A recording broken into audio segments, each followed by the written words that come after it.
We've ridden these curves a bunch of times, but it's a little bit wet. There's obviously some moisture coming down, so traction is something to be aware of. If it's a little bit wet, you might have some reduced traction, especially as you're coming around one of these turns, especially if you run over one of those sewer covers.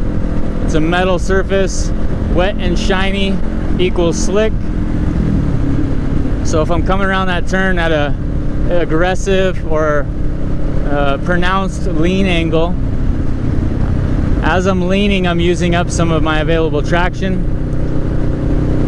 If I am leaning and ride over something that's slippery, it's going to use up even more traction, so that can dump you pretty quick. So not just those sewers and all that stuff, but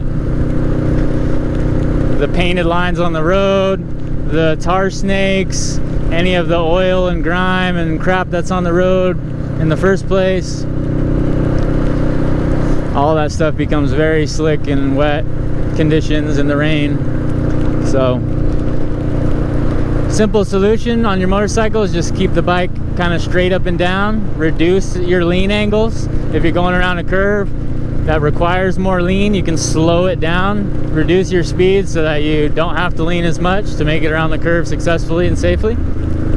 So reduce your lean angles. You want to keep a nice steady throttle.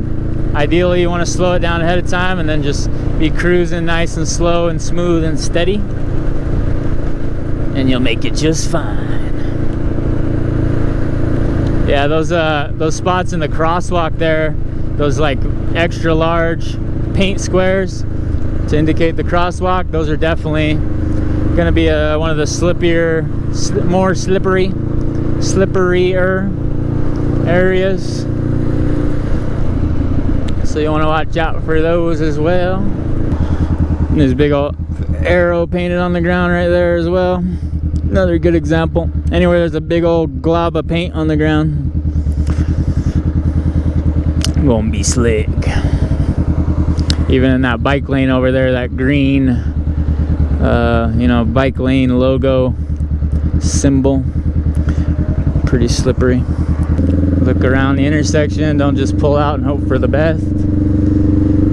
Watch yourself when you turn that corner, riding over those crosswalk squares like I mentioned. You can easy place for a lot of motorcyclists to dump their bike right there, coming in through that intersection. And just remember, if you do have to ride over top of something that's gonna be very slick, you can do it. Just keep the bike as straight up as you can and take your time. You'll be just fine.